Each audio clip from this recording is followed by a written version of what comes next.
Hello everybody and welcome back to Analog Vernacular. Today we're going to be playing some Rogue Trader, Warhammer 40k, and looks like after our reload, Cassia is actually just chilling here, so this must be where she hangs out. Let's go ahead and talk to her. We just had an event with her, which I'm assuming is like kind of part of her like side story stuff. So, also, is there a way to filter out the ones that are checkmarked? Yeah, we won't worry about that for now. But let's go ahead and talk to her. Lord Captain, my apologies. I did not notice your entrance.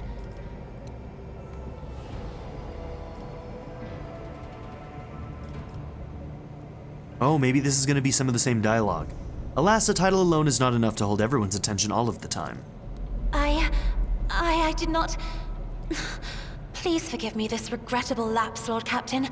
There are times when books sweep me up, and I lose myself in their pages and forget about the world's existence. Was there something you required of me? Okay, so this is going to be the same dialogue stuff. Let's see, is there a way to back out right now? I beg your pardon, Lord Captain. That was no way for a navigate. Yes,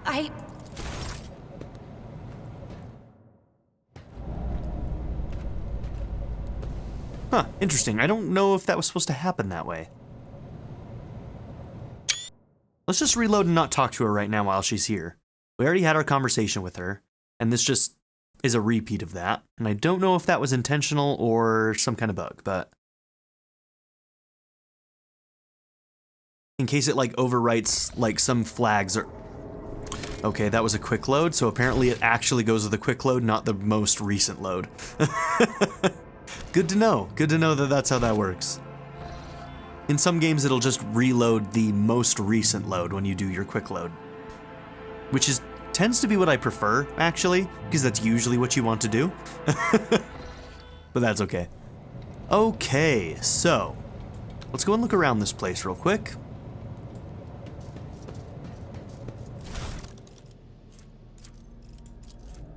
Secrets of gallant conduct. How to express your feelings to a noble lady. This is definitely what I need to learn. An admirer who seeks the favor of a refined lady is well advised to maintain pointed courtesy and finesse in his every deed. An honorable admirer will never defile a noble lady's ears with crude or indecent words, and neither will he allow himself conduct that could besmirch her honor and dignity. Above all, the admirer should remember that a relationship begins with the right choice of words. Shower your lady with compliments that will accentuate her finest qualities, without putting her in a position of discomfort. A word chosen elegantly and spoken with genuine warmth may bring about a change in the lady's eyes as she looks upon you. Once your interaction has grown more intimate, always be sure to remember the simple rules of etiquette. For example, should the lady drop her handkerchief, okay, the deepest expression of sympathy for her would be to perform the following gesture. Pick up the handkerchief, wait a brief moment, then bring the handkerchief to your lips and touch it lightly before returning it to the lady. This noble gesture will assure the lady of the seriousness of your intentions. Remember that the flower bud of true feelings takes time to blossom. Patience, loyalty, and impeccability in adhering to the decorums of the nobility is key to earning the lady's favorable disposition. Alright, we just got the cheat code to our girl's heart. I love my, you know me, I love my pale-skinned, semi-monster warp people.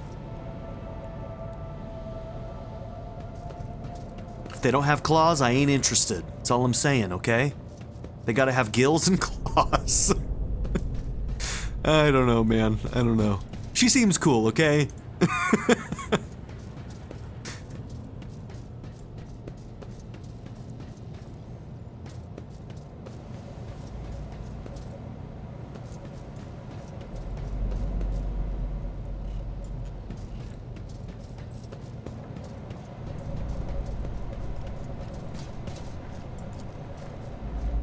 Okay, back to the bridge. We might continue some of the conversations with some of the other bridge members that we didn't finish.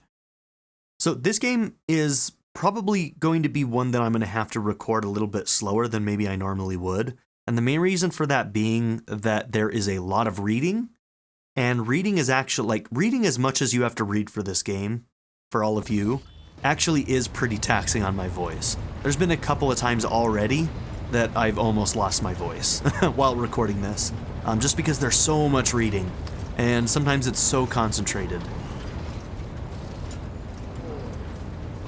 Okay. So let's see. I just want to make sure she doesn't come here somewhere. Is there a way for me to travel to other parts of the ship right now? So now that she's here...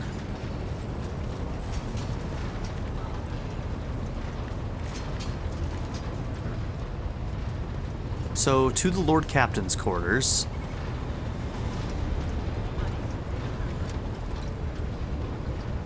Interesting, we can't even go back to the upper deck, so it put us there because that was an event that happened, but does she come down here now?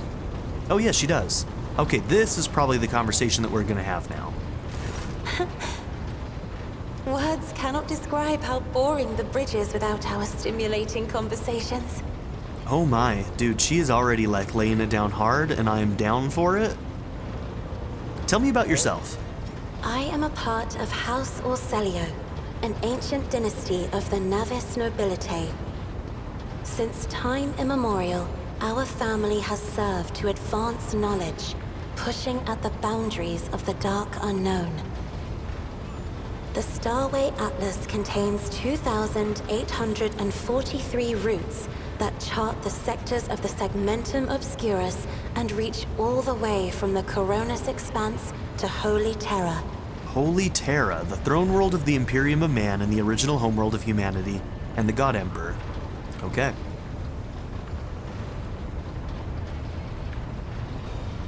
Navigators identify so strongly with their house. It must be difficult for you not to be able to lean on your elders, but you have my word that I will look after you. You will? That would be most appreciated, Lord Captain. You've never lived anywhere other than Uruk 5? Hardly. According to the chronicles of the house, I was born on one of the Orcelio worlds.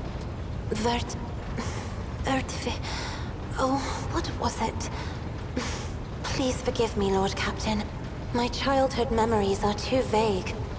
Sometimes I dream about the colorful birds that built their nests in the garden, or the servants dressed in purple livery, or the blue fog that rolled over the lowlands behind the palace. But everything is covered in a rosy haze. Perhaps it is my imagination, not my memory, that is painting these pictures. Interesting. I wonder if we're gonna follow that up in some way. Tell me about your life on the station. My stay on the station was wholly dedicated to preparing me for my future duty. Astromancy, astrography, numerology, the histories of my house and the Imperium, as well as other disciplines. For many years, dozens of instructors tirelessly prepared me for my destiny. And once a year, Great Regent Alronto would come to the station. He would entrust his beautiful vessel to my command, so that I could master the practical aspects of our art as well. Okay, so basically, she got to practice on an actual ship when he came around. Do you have friends? Someone that you could turn to for simple conversation, not a discussion of yet another lecture? I'm guessing that that's this person. I forget his name already. The Regent gave me a bird from a sunlit planet once. I tried to befriend it and make it sing, but for some reason, it refused and died soon after. The instructors were too respectful of my duty to my house to waste precious time on idle chatter. Aside from them, there were only servants on the station. And you know they have their vocal cords removed, so they cannot break their vow of silence. And since the subject has been breached, Lord Captain, why do you not follow this honored tradition? Your decks are so garish. Apologies, I meant noisy. The rabble don't just chatter. Sometimes they shout and even sing. Why do you allow such a lack of restraint? Rogue traders are highborn, are they not? Hey, I just got here for one, but for two, we just have different cultures, girl. Let's see.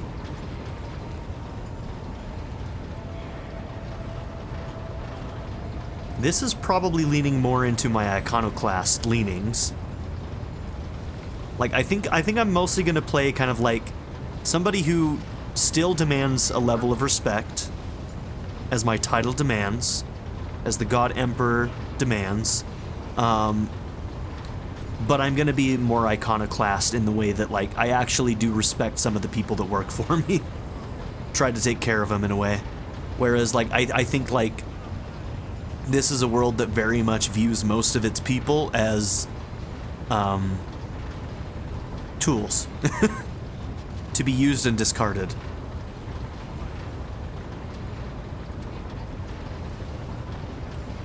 I actually don't even know if that's true, so... This may be very, very common amongst the navigators, but... A ruler cannot maim people just because it is in his power to do so. On the contrary, it is the duty of every ruler to look after his subjects. Your words sound amazingly blasphemous. If a ruler's duty dictates the need for violence, would dispensing it not be their responsibility? I will contemplate your answer in solitude. Your third eye, do you always conceal it? The Navigator's open eye is baneful to whoever the warp's ruinous shine falls upon, and therefore it is the symbol of our power. We are the guiding stars of humanity, found worthy of an uncommon gift, and one of the duties that we bear is to guard our eye, even from wayward glances that may bear evil. Besides, I am aware that lesser servants of the Imperium may find our appearance repulsive. The Navigator gene twists the features the rabble are used to seeing, and the magnificence of our role cannot be grasped by their feeble minds.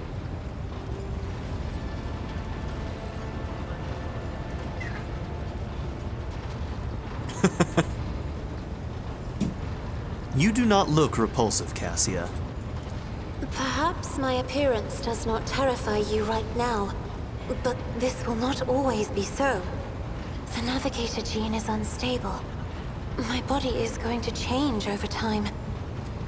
And only the God Emperor knows exactly how. Okay, interesting.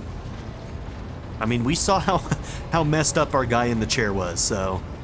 In genuine terror, Cassia presses fingers to her lips as if belatedly trying to stop the words from tumbling out. What does it feel like to guide a vessel through the warp? It may be difficult to describe. You see, every navigator perceives the warp differently. My mentor, Great Regent Elronto, always described his travels through the Imperium as a journey through a vast wood with countless paths. And I, assisting him in the first voyages, futilely tried to follow his example. But the wood would not reveal itself to me. But everything changed when I found my own key to this mystery. You see, I've always brightened up my rare moments of leisure time by painting. You may recall there was a workshop in my chambers. As soon as I imagined the warp as a blank canvas, an indescribable feeling came over me. I moved the brush, going deeper and deeper into my own painting. Visions were hidden within the vibrant colors of my palette, and something inside me knew which should be brought out and which should be left behind. I woke up several days later, after the voyage was safely complete. Okay, so everybody's process is unique. I noticed that your love of painting is reflected in your speech as well. You associate many images with hues and colors. The Emperor graced me with a gift. I can see inner life in addition to the mundane. You cannot know that a fruit has rotten from the inside until a blade slices it in two. I can see the rot from far away. It roils like swamp mud, oozing through the bright peel. Anger and boredom, sadness and joy. Everything that people shut away inside themselves is revealed to me like colors on the canvas of my world. You will hear no objection from me, Lord Captain. Can you tell me about House Orselio? As the only voice of our family on this vessel, it is an honor. As long as your questions are courteous, I will answer every one of them. Who rules the house? A lot of people just died, so that's a good question to ask.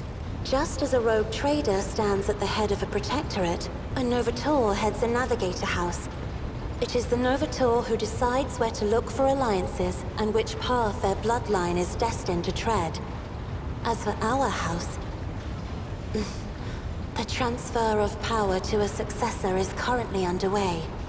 In the meantime, Great Regent Auronto Orselio is ensuring the stability of the house. Okay, she pursed her lips at that, so there's more to that. I take it House Orselio has a rich history? Oh, yes.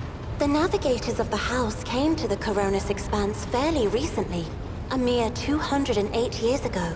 Before that, our ancestors expanded the borders of humankind's dominion for the glory of the Emperor, blazing trails to different corners of the galaxy. You lived in seclusion on a closed station until Felix committed a sabotage, so then you must be the Novator's successor. So says Regent Auronto. I don't think she wants it. Yet. Some people in the house become enshrouded in rolling gray clouds at the thought of me becoming the Novator. But even more are bound with dull leaden chains. They think I am not ready for such a burden.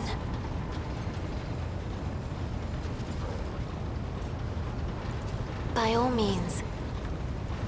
What does your special sight reveal? Sister Argenta shines like a guiding star, inspiring resolve in those around her, seemingly inexplicably. However, I see a dark and ugly fog billow behind her, contrasting sharply with her shining light. It burdens the Sister of Battle. It drags her down. Yet Argenta herself is hardly aware of it. Okay, interesting. Seneschal Viserion is among the few whose colors are a pleasure to look at. Whenever the Seneschal speaks, heavenly crystal clarity spreads around him. And whenever he is angered, dark blue clouds condense over him. And in his rare moments of joy, a pure gleam of sunset pink caresses the souls of those near him.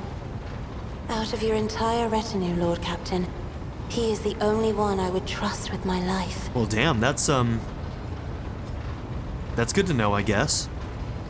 Idira's emotions are like a maelstrom, bright, unbridled, enveloping her form like a wondrous kaleidoscope of colors. And as dangerous as a twisting warp storm. The riot of colors hides the truth from my eyes. What exactly is driving this woman? Is it her own will, or is it the Immaterium, Lord Captain? She seemed to actually truly care about Theodora. But I wonder if she also has some ulterior motives of any kind. Different goals than maybe the rest of us. Let's talk about us, shall we? Are you sure? Cassia looks around discomfited.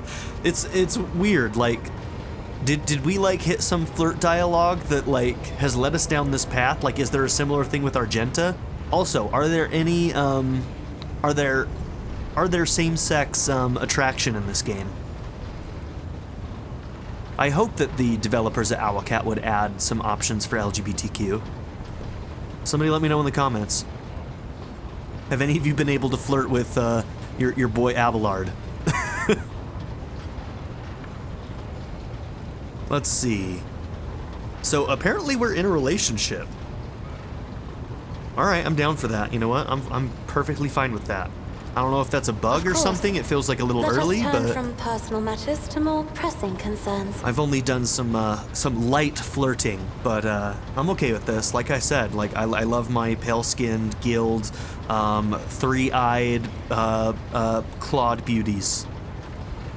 You know, I've got a type, you know. I have enjoyed your company.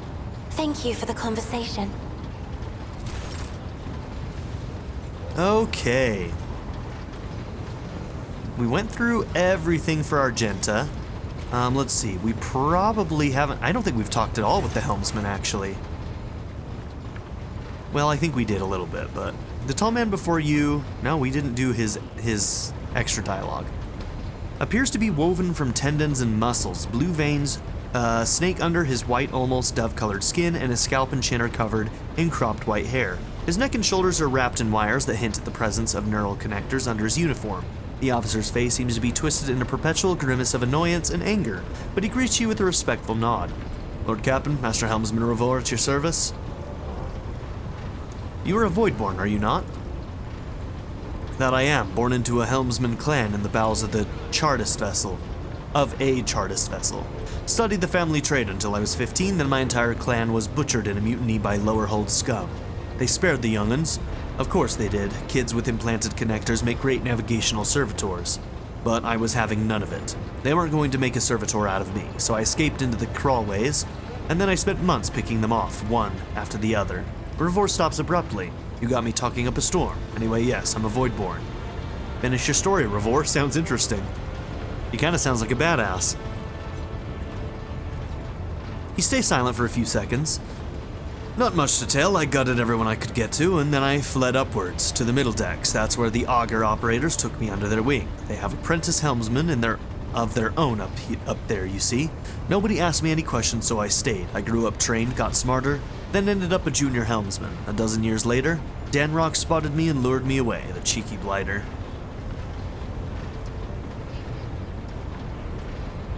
Do I know anything about a ship called the Fiery Reckoning? What is this? Did you know anything about a ship named the Fiery Reckoning? Ravor winces as if in pain. I've heard the name, that much I'm sure of, but I can't recall the details. Ha! I wonder if it was part of that operation that the late Mort was put in charge of. If it was, then there's nothing I can tell you, Lord Captain.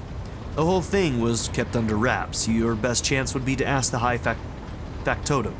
Maybe some of his treasury records have mentioned of this Fiery Reckoning. Tell me more about the Voidborn.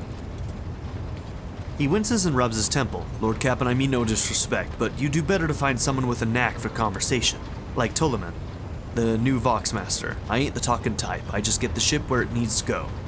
Best let folks stick to what they do best. Okay, not very talkative, man after my own heart.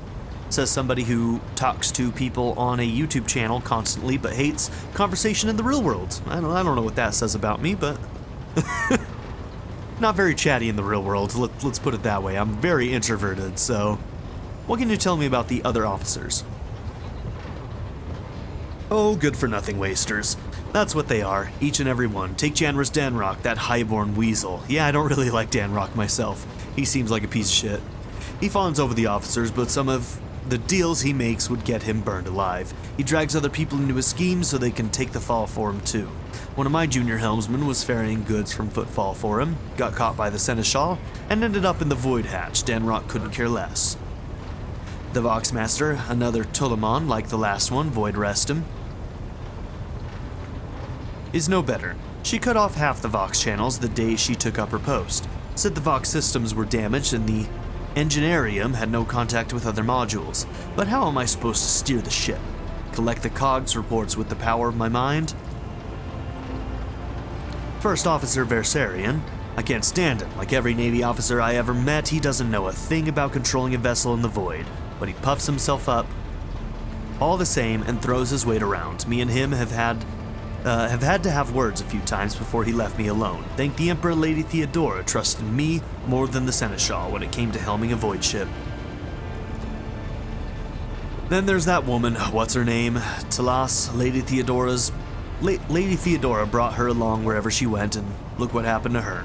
I wouldn't be surprised if it turns out it was that witch that delivered her to an early grave, just like countless souls before.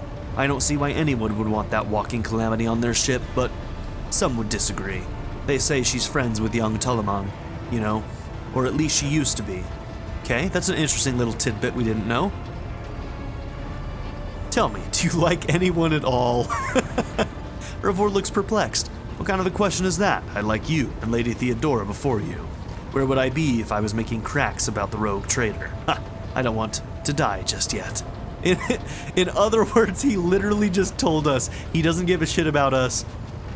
The subtext is he doesn't give a shit about us, but he would never say that because we're the rogue trader.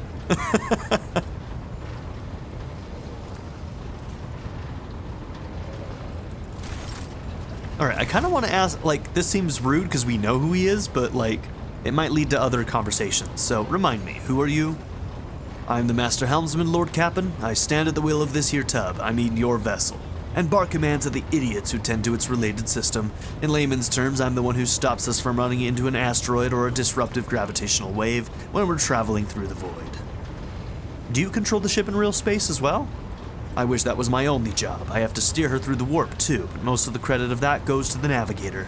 The warp's a nightmare, always tossing up something new. All my years at the helm, they count for nothing in there. My part's small enough. I just monitor our systems, follow the charted route, and I don't kick up a fuss when new orders come in from the navigator's sanctum. Real space, now that's where I keep my eyes peeled. Gravitational anomalies, void currents, hard radiation, the kinds of shit shows up everywhere. Thank the Emperor the augurs of this vessel are holding up, and so far we've been able to spot if something bad's coming our way. Who are these idiots you were in charge of? Oh, I picked the wrong thing. You must have dealings with the navigators as part of your duties. Ravor stares at you before blurting out, "Damn it, Lord Cap'n, to tell the truth, I've been asking myself where the Lord Cap'n fished the Orselio girl out of. Now, it's not like I've met many navigators, but this one I don't feel safe with that little princess pulling our void ship through the warp. She's done a decent job so far, though, so I guess she's managing. Well, we'll see when we actually go through the warp again." Who are these idiots you're in charge of? Oh, there are too many to list them all. Tech priests from the Engineerium, voidsmen from the auger decks, the work-shy fools on the bridge. I'd have every last one of them flogged. They all need a wake-up call. They need to be whipped into shape or else this ship's going nowhere. Or even worse, it'll go somewhere we don't want it to. Alright. I can see that you are not a gregarious sort. Ravor's eye twitches, which makes the grimace on his face even uglier. Have I done something to displease Lord Cap'n?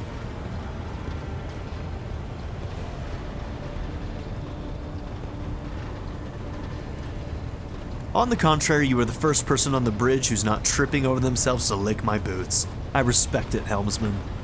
His perpetually twisted mouth twitches as if trying to smile. It looks sinister rather than friendly. Oh yeah? Well, I'm pleasantly surprised myself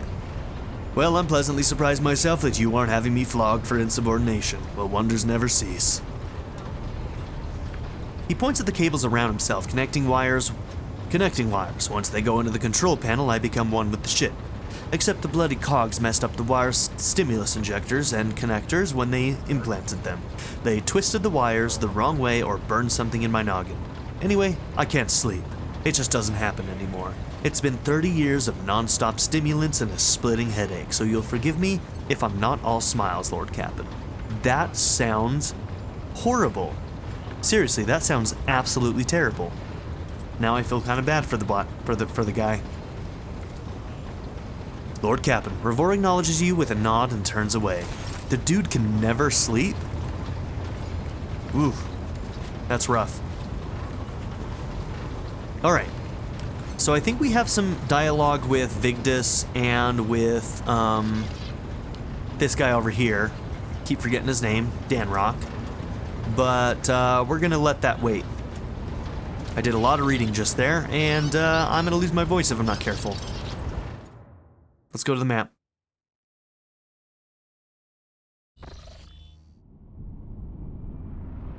Okay, so we didn't even make it halfway to the Rycad.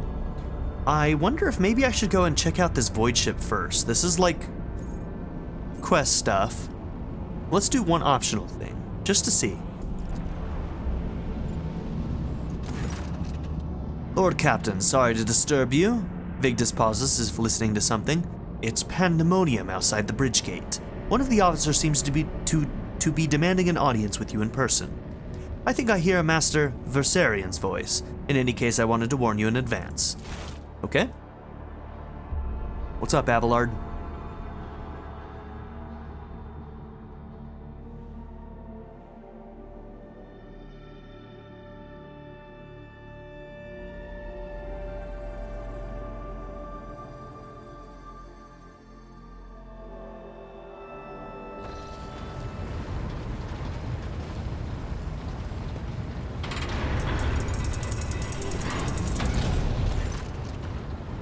The everyday sounds of the bridge are disrupted by voices raised in anger, Abelard's voice the loudest of all. This is not the conduct of an officer.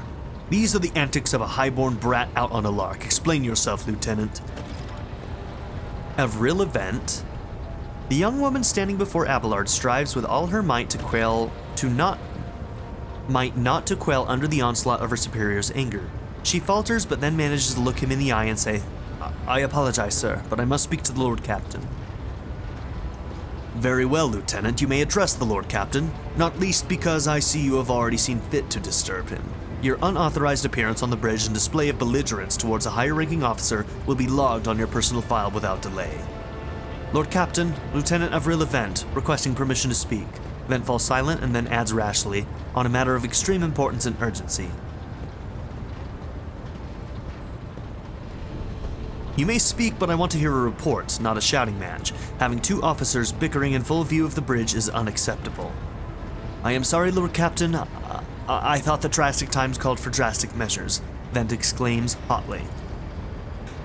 This matter cannot wait. Any minute now, an assault unit will be dispatched to the lower decks on orders to crush the workers' strike by any means necessary. But I am convinced that this step is unwarranted and that the crisis itself was provoked by the actions of one of the senior officers. Vent is almost trembling with tension as she delivers her speech, her face extremely pale. Abelard, in no hurry to intervene, lets out a skeptical puff. Lord Captain, I urge you to investigate the actions of Seneschal Versarian, and to intervene in what's happening on the lower decks, because very soon we will have a mutiny or a massacre on our hands. Vent reels off the last words as though she knows them by heart. She has clearly been preparing to say them for some time. When she is finished, she casts an anxious glance at Abelard, then at you. Let's see. Where does Seneschal Versarian come into all of this? I shall explain, Abelard intones grimly.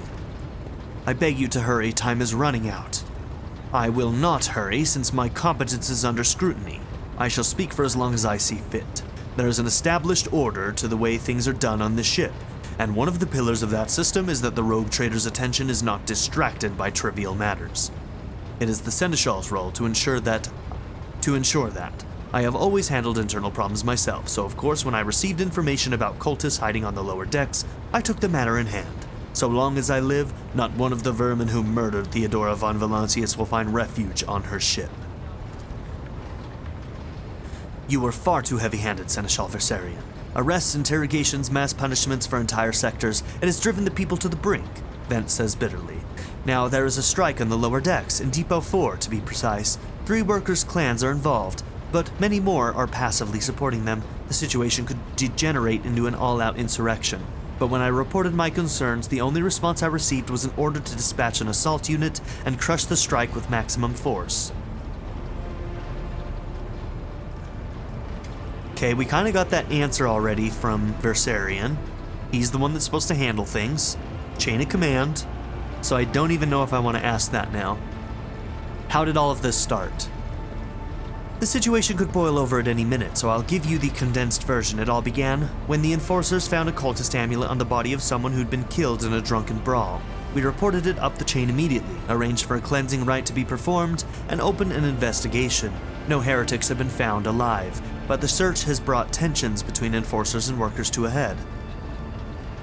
Okay, and Abelard, what do you have to say to this? I see no need to add anything. I acted within the remit of my authority, guided exclusively by the best interests of your protectorate and your personal safety. If you wish to confirm the rectitude of my actions for yourself, I have no objections. Okay?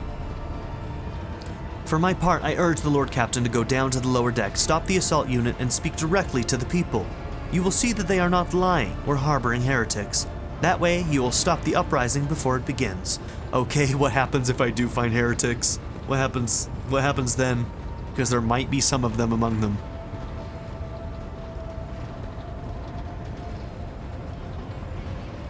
What exactly is Depot 4? It is one of the poorest sectors on the lower decks. It is home of the clans of general laborers. They are not as valuable to the ship as the families who have served its specialized systems for generations. They are an easily replaceable resource, and one which is now more besides giving succor to cultists and minions of the arch-enemy. Depot 4 is poor and troubled, but at worst, that means drunken fights and illegal rotgut brewing. We have handled the workers of Depot 4 in the past. We would have done so again if the crackdown on Depot 4 hadn't been so harsh. And another important point to bear in mind, the problem is not limited to this sector. It is located on one of the most populated lower decks, and everything that happens there has a knock-on effect on all the neighboring sectors. Okay.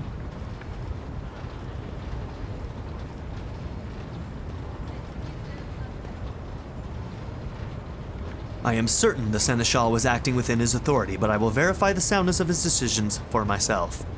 This lessens the blow a little bit for Abelard, but not fully. I think he's still going to be offended. He already said that he welcomes us double-checking his work. Throne preserve you, Lord Captain. I thank you for your support. Abelard grits his teeth slightly, an enterprise bordering on the sophomoric, but please yourself, Lord Captain. However, I categorically insist that I escort you. Okay? Oh, this is where we're going.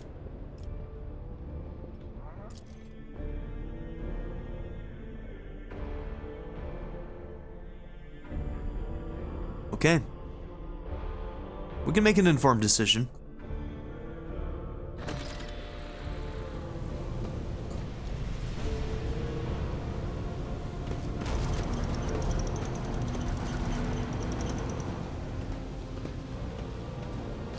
Hey, it's Versarian. Take that, scum! I can't see that. Hey, game, I wasn't able to see that one. Abelard reflexively wipes the sweat from his... Is this... No, it doesn't show. Okay. Abelard reflexively wipes the sweat from his brow in a startlingly human gesture, and a telling one. A rare moment where he allows his age and wariness to show through his armor like veneer of self-assurance. The lower decks are a source of endless problems. Sometimes I dearly regret that we cannot replace all the locals with servitors. Alright, I think we're gonna play into a little bit of the bullshit of this world. It feels bad, kinda. I mean, not kinda, it's bad, but I think we're gonna have to roleplay this world a little bit. The people dared to disrespect a senior officer. They would not have the chance to express such disrespect if we were not here. And if the situation had been dealt with by the relevant officers. Abelard grimaces. It is a junior officer's worst failing to pass problems up the chain of command. I've never been able to abide it. I shall say it again. It was a mistake to come here on Lieutenant Vent's whim, Lord Captain. I must admit that the lieutenant is by no means the worst material for an officer. Abelard adds peevishly. But in the name of Terra, the girl is the same age as my eldest great-granddaughter, and she has the gall to tell me how to manage the lower decks and hunt down cultists. It will be another 20 years at least before she can be trusted to act without oversight. Did you hear they were shouting your name? Of course they were. The organization of the daily routine life of this ship rests upon my shoulders. The mountain of challenges and problems from which I endeavor to insulate you, Lord Captain. The situation on the lower decks has been a cause of concern, and I have intervened personally on more than one occasion. That must be why they remember me. They do not know your face. To them, you are akin to a creature of legend, one who has stood on the steps of the Golden Throne, no less. Whereas I am the man whose name is attached to every order docking rations, or lowering a bay's heating. Alright, we need to get to the bottom of this. But throwing acid at you is heresy. Something resembling a nest made out of thermal insulation material, this must be where the workers sleep between shifts.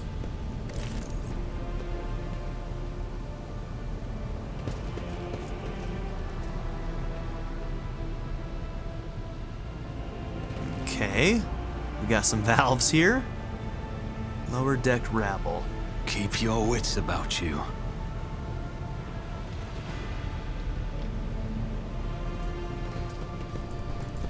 Okay, right now there is no interaction with that. Am I gonna get hurt if I go down here?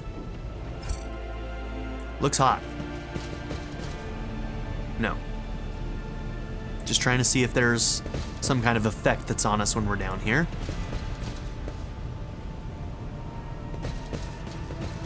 I always keep my options open. Huge pipes, the arteries of the ship, run through many bays, delivering air, water, heat, and the propulsive force of steam. Abelard, I still don't see our purpose in coming here. Relax, old man. Going for a stroll in the lower decks every once in a while is good for you. Let you see how the simple folk live. Let us not dawdle. Yeah, this is a world that utterly just disrespects this group of people, so... As bad as it feels, like we're gonna have to lean into that a little bit, I think, with our roleplay. The sounds of heated discussion reverberate through the ship's bays. Lieutenant Avril Vent of the ship's enforcers is barring the path of a heavily built assault unit officer, and judging by their expressions and tone, the standoff has dragged on for some time already and has now reached a boiling point. I have my orders to put an end to the unrest and purge this sector. You can take your orders and shove them. This is my deck and my sector. There are only 3 people who can waltz in here without my express permission. The first officer, the rogue trader, and the Emperor himself. So not all my lessons fall on deaf ears. Abelard mutters in crabby approval. He does not clarify whether he means Lieutenant Vent, the officer looming over her, or both. Your lordship. Noticing you, the 2 junior officers snap to attention and salute, their subordinate following suit a moment later. What exactly is the situation here? Your lordship, my people have locked down the bay where the strikers are, including their leaders. We have the situation under control as far as resources allow.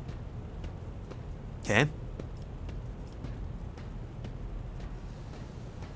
We encountered some locals on our way here. Their conduct was outrageous. They even tried to throw things at us. Vent pales slightly. The people are getting desperate, clearly. They saw the assault unit and they decided that they had nothing left to lose. I mean, I apologize, Lord Captain. It is outrageous. I'm sure the people simply don't recognize you. It wouldn't have occurred otherwise. We will deal with them once the current situation is resolved.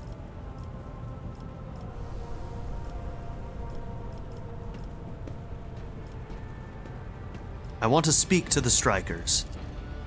Abelard's mouth twists, but he restrains himself and says nothing. Right you are, Lord Captain. Allow me to wish you good luck. Hope gleams in Lieutenant Vent's eyes. Okay.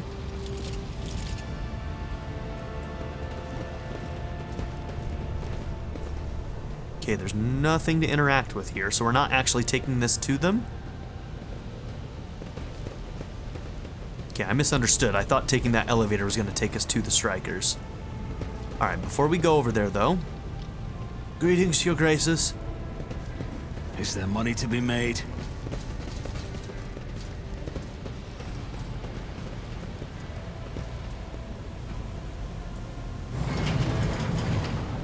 Rise to the top, or get left in the dust. What's that? Frenzy. This creature receives bonus MP and additional attack per turn. Okay. A container can be seen beyond the massive bars. Perhaps examining the pipe will allow you to reach it. Sure. What? But there's nothing to interact with. Keep your wits about you. My whispers crave entertainment. Okay.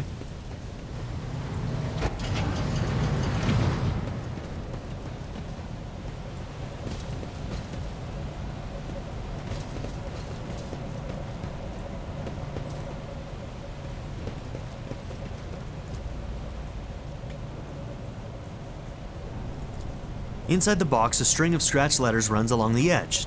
Different first names, but the same surname. It looks like this box has been passed down in the family from generation to generation. Okay, well, this is the extent of our exploration, it looks like. I always keep my options open.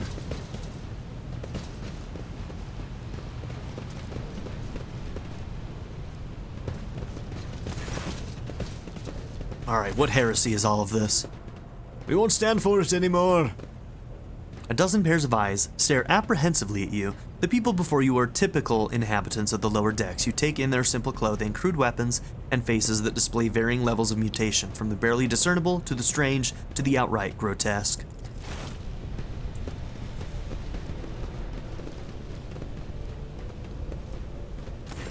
Okay.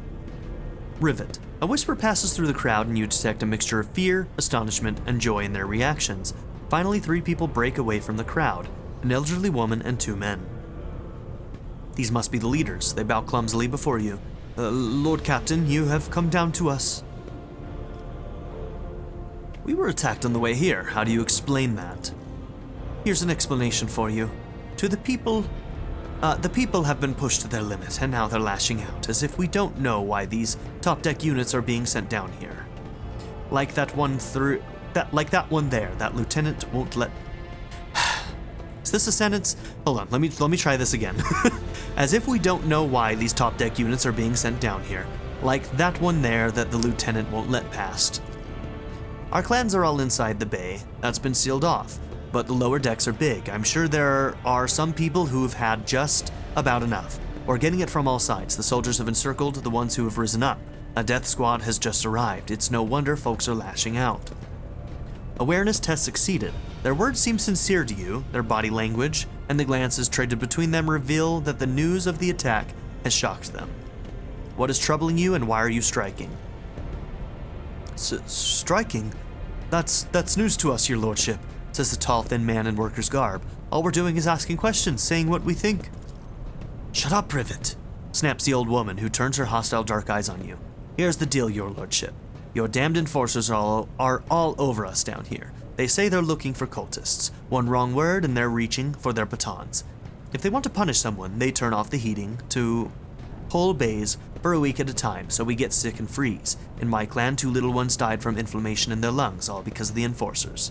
The old woman spits on the floor and rubs at the spittle with the toe of her worn-out shoe. Argenta does not interrupt the workers, but you see the sadness well in her eyes when the children's death are mentioned. She quietly whispers a requiem prayer and makes a sign over herself. Okay, interesting. It's all true. Vent is the only officer who stood up for us. It's clear as day who had a mother from the lower decks, and who grew up amidships, and has no fellow feeling towards us. The grim man with a scarred face throws up his arms. Your lordship, we're no villains here. We're honest workers, your servants. We've plotted no disorder, we went on strike openly, and now we've got guns pointed at us. All we're doing is asking to be allowed to work in peace without being harassed.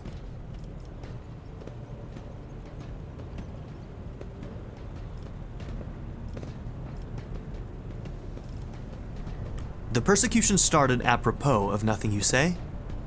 I was told that one of you was found in possession of a cultist amulet and that there were heretics hiding here. A cultist amulet? What's that? The goo god they found on the dead drunkard? If it was something evil or forbidden, we sure didn't know. The enforcers just said they were looking for heretics among us and anyone obstructing their investigation would be punished. But how could there be heretics here? We know our own people. There have been no new faces around. Definitely not, and if there were, we'd be the first to report them. As for this amulet or whatever it is, they took it off a dead body. There are no cultists still breathing in our sector, that's for sure. But when that fight broke out, some enterprising folks looted the bodies. The boots they came back with. Nobody's ever tread these decks in boots so fine, I can tell you that. Seems to me these cultists have better commanders than us. Oh yeah, those boots really were fine. And there was no harm in taking them, right? As for the amulet, it must have been pocketed by someone who didn't know any better. We don't need any amulets around here. We all worship the Emperor, and when we're working, we bow down before the machine spirits, or the large and small transformers in the servo motor. The same way my grandfather was taught 100 years ago by a tech priest who came calling. Believe us, your lordship, we are people of faith. Naive children, weren't you taught from an early age about the danger of the... oh my gosh, there's so much reading, it's so hard. I'm so sorry, guys. Okay, when your mouth starts to go dry and your tongue gets dry, it actually does get harder to read. Weren't you taught from an early age about the dangers of the arch-enemy's creations? Weren't you warned that any unfamiliar object could be one of them? We were told, Holy Sister, but it was long ago. The last time we saw a confessor in our sector, it was just after I'd had my 3rd little one. That is regrettable, but you cannot lay the burden of leading a righteous life on the shoulders of the Holy Fathers. Who will you blame when beasts crawl out from those amulets you stole from the heretics? The Holy Father who was not there, or the scavenger who brought evil down on himself and his neighbors? Do you have anything to add, Abelard? I authorize the use of all necessary measures to locate Chaos Worshippers hiding in this sector. The specific steps taken by the officers were not reported to me. Abelard frowns, clearly disgruntled at having to explain himself in the workers' presence. Nevertheless, I am certain that their actions were justified. Oof, that's rough. I don't agree with that. Cultists are no drunken stevedores. I don't know how to pronounce that. They are the enemy and a threat to the ship. Neutralizing them demands decisive action. What changes do you want? Would you look at this? The exalted Lord Captain himself is asking us bilge rats what we want. Well, here's what. We want you to rein in your damned enforcers, to quit turning off the heat, and to stop battering everything that moves. No, that's not it. We want the enforcers gone from here, and we want to be armed. Give us arms and we'll govern ourselves. We'll defend ourselves. If these cultists do show their faces. I've been leader of my clan for 20 years now. Getting rid of these club-wielding thugs can only improve things around here. You've gone too far, old man. They'll never let the maggots on the lower decks live without enforcers breathing down their necks. They probably even insist on enforcers on the upper decks too. As for weapons, what do we need them for? Before the first day's out, we'll have someone shooting their neighbor out of stupidity or drunkenness. We don't need that. If the enforcers stop hassling us, that'll be enough. In return, we'll find the scavengers who robbed the cultist bodies, and we'll talk to them, one lower decker to another. If there are any more of those damned amulets about, we'll hand them over to the enforcers ourselves. You speak for yourself and your clan, and I'll speak for me and mine. I don't want empty gestures, I want real change. They'll promise us the world now, but as soon as the Anointed One turns his back, these brutes will be on us even harder than before, all because we dared to speak out. The tall worker's eyes dart between the two arguing leaders. Every few seconds he opens his mouth as if planning to agree, but each time he falls silent, simply making a few vague noises of approval. Okay, so Rivet's sort of in the middle.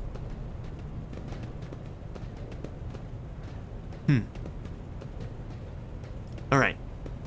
So this is probably a good time to point out that we will not be making any real-world connections to the politics of this world.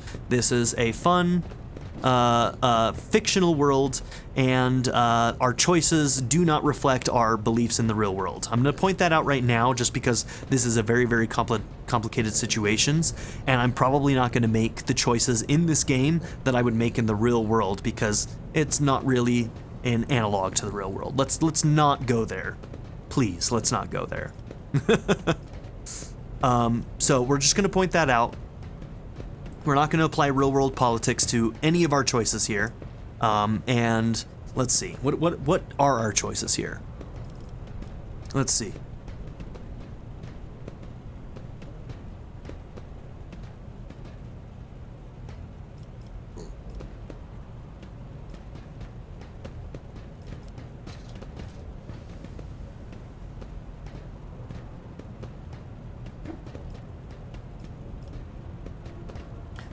I'm going to talk to Abelard. I don't think that's going to... I think we're still going to get a choice between these three things. Thoughts, Abelard? The story about going scavenging for boots and accidentally picking up a heretical amulet doesn't convince me. These people were moments away from rebelling and possibly becoming minions of the arch enemy. We must not give them what they want. Even if they did acquire something innocently, purely out of their own stupidity, that does not mean they are not tainted with corruption. What begins as petty thievery can turn into a far graver problem. I have seen it before. Abelard's face darkens momentarily. In my second war, there was a sergeant in the Imperial Guard regiment that was stationed nearby. The sergeant took an ordinary pocket knife from the body of a heretic, and his whole unit lost their lives for it. When they finally managed to break into the barracks, they found not a single survivor, only the pocket knife, which had grown through all the rows of beds like a metal-choking vine. So when it comes to scavengers, malcontent strikers or whatever, they'll turn into next. My verdict is simple. Give them no quarter. Yeah, this is an interesting world. So the chaos actually, can warp... I mean, that's probably why they call it the warp. The chaos can basically warp the real world around it when it's allowed to, seep into it.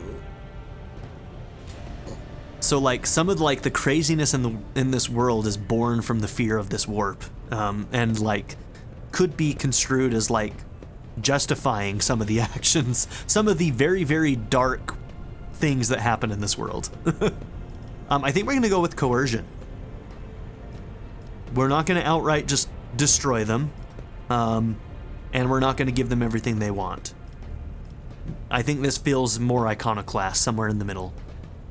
Spreading anarchy on the ship is the first step towards embracing chaos. Putting weapons into untrained hands would be even worse. What's more, the enforcers are needed to maintain oversight and order. Withdraw those demands and we will consider the rest. 100%, really. Okay. I mean, we built a character that was really good at this. I think that as we get further into the game, if we don't continue to build our fellowship, we're probably going to stop seeing 100%ers there, but... The tall worker they call Rivet shrugs and casts a sidelong look at the old woman.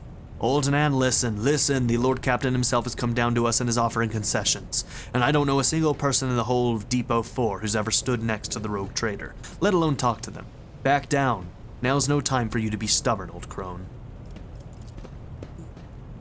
Listen to us, old Nan. The 3 clans of Depot 4 ought to act as one. We've made our minds up. It's your turn to decide. Don't ask them to disband the enforcers or give us weapons. We don't need any of that. The old woman hisses in dissatisfaction. You two are ganging up on me, is that it? So brave you are against an old woman, but I'll shut up, I will indeed. I won't go against 2 clan leaders on my own. If you want to make peace with the enforcers, make your peace. That's great, just fantastic. Lord Captain, we're all agreed. Okay, then it's decided, the persecution will stop, and I will expect you to assist in locating any remaining amulets or weapons left by the cultists. Your lordship, thank you. You have not abandoned us lower deckers. You came yourself and settled everything. I'll tell my grandchildren about this. Of course, your lordship. We'll root out any nasty business faster than the enforcers, and will leave no stone unturned. Okay.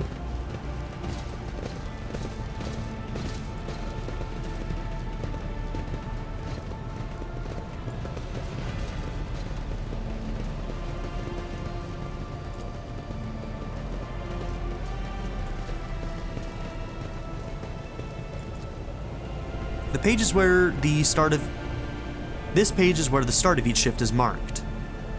The last mark is missing. The workers went on strike.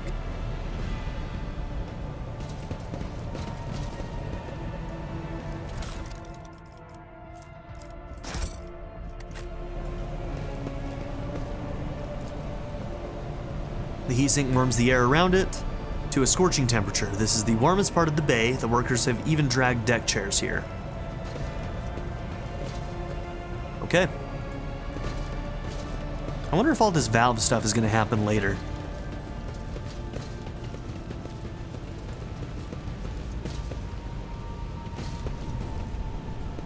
Let us not dawdle.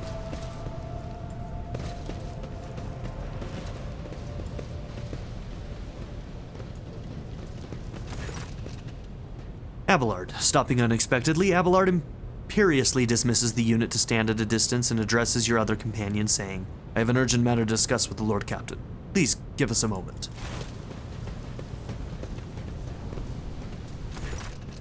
He looks at you, and his last vestiges of restraint vanish. Well, are you pleased with your investigation, Lord Captain? You kowtowed to the disloyal rabble. You believed their lies and showed them leniency. Next time the ship is attacked by cultists, that rabble will welcome them in with open arms and allow them to wreak whatever havoc they like, because they see you as a weak leader. Is that how you see your future at the helm of the Von Valancius Protectorate? You will not speak to your Lord Captain in that tone. I am obliged to speak thus. Who else can point out your errors and offer you counsel? Let's talk about your role in all of this instead. You allowed this revolt to happen. Your actions practically guaranteed it would. I would have handled the situation myself, had you not decided to intervene, Abelard says, irascibly. Remember Lord Captain Theodora. Do you think she ever set one slippered foot on the lower decks? No, she did not. Such matters were left to myself and the junior officers while she dedicated herself to her grand design for the Protectorate, as any true strategist of the rogue trader ought.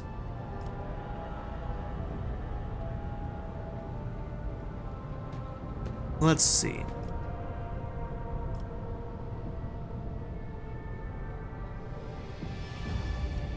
Do we double down?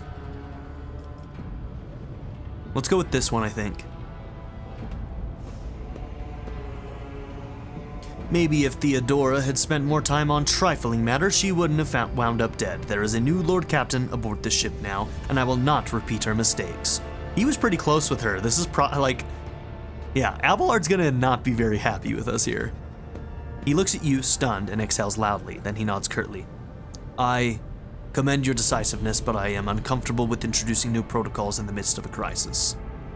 And he stands straight at attention. I lost my temper, Lord Captain, and I believe I ought to explain myself. He speaks slowly, the words not coming easily to him. The prosperity of the Von Valancius Protectorate is not just an empty phrase to me. I left the Imperial Army for the chance to see it flourish. It was the most momentous decision of my life. I did it because I saw, in Lord Captain Theodora's deeds, the sign of true greatness. Rogue traders do not simply forge new routes and capture worlds. They create order out of anarchy. That creative impulse was entirely lacking during my time in the military. So I left behind everything I had known, everything my family had known. I come from a long line of officers, and I embarked upon this incredibly reckless venture. Lord Captain Theodora entrusted me with all of the concerns she had no time for. She would go off on her flagship for long periods to distant frontiers, on scouting voyages, and the advancement of the entire Protectorate rested on my shoulders. And then suddenly, everything that had been built over the years and years began to quake, rattling like a flimsy hanger on a seismically active world. One of the senior officers betrayed us all. The rogue trader was killed, and who knows what is happening on the planets. I tell you this honestly without fear of appearing weak.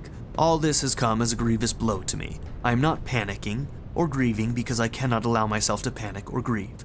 I am duty-bound to aid the new rogue trader, to aid you, to find your footing as quickly as possible, and to do that I must insulate you from problems that in the past have been dealt with by tried and tested procedures set out in the ship's regulations. Procedures that were established long ago and have functioned smoothly for decades cannot suddenly be deemed excess to requirements.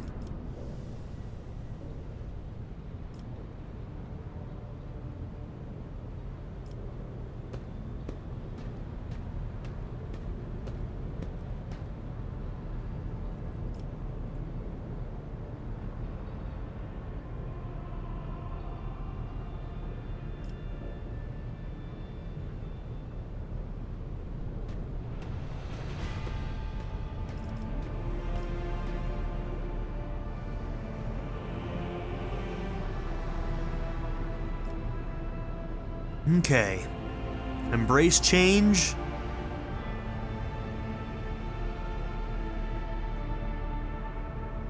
I think I'm going to go with this one. It establishes my authority a little bit, but also says that I understand where you're coming from. I understand, but you need to learn how to respect me as your Lord Captain and Rogue Trader. Accept it and start living in the new world, a world where Theodora is gone and where you and I have new decisions to make. Abelard solemnly inclines his head. Yes, Lord Captain. After a moment's silence, he adds, looking at you with interest. Your resolve is admirable and demonstrates strong leadership. I shall remember this moment, should my old habits ever begin to creep back in. I think that was a good answer for Abelard, at least. And now please, let us leave the lower decks. If the rogue trader desires to stretch his legs, there are far more suitable places. Now, is there any way to see kind of like how, if somebody's like, their disposition towards me, essentially? I don't think so. I think we just have to infer.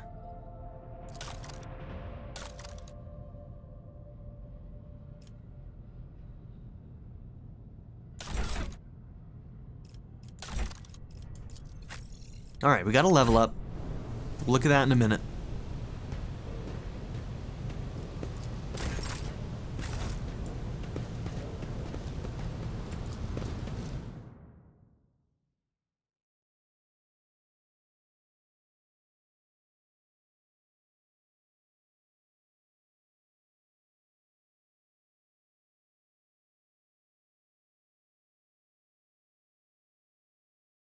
It is a little bit odd coming off of Baldur's Gate 3 and like coming to this game and having so many level ups so quickly comparatively. But D&D has always been a slow level up system. This one definitely is not. Alright, so in the next episode, we will start by addressing the level ups. So that's what we're going to do in the next one. Thank you all for being here. Don't forget to like and subscribe, and I'll see you on the next episode. Have a good one, everybody. Bye. I'd like to give a very special shout out to my patron supporters: Darren York, ZTD, Knife Namaste, Kyle the Monarch, Chris Murphy, JW, Quinless, Vlado101, Andy Ford, Bruce Wizzle, Black Mamba 90, Eureka Gecko, A Happy Fat Panda, Turkeyfoot 27, Pedo Kuto, Shadow Raven, and Nadia N. If you would also like to join this tier or any others, check out my memberships or my Patreon in the description down below.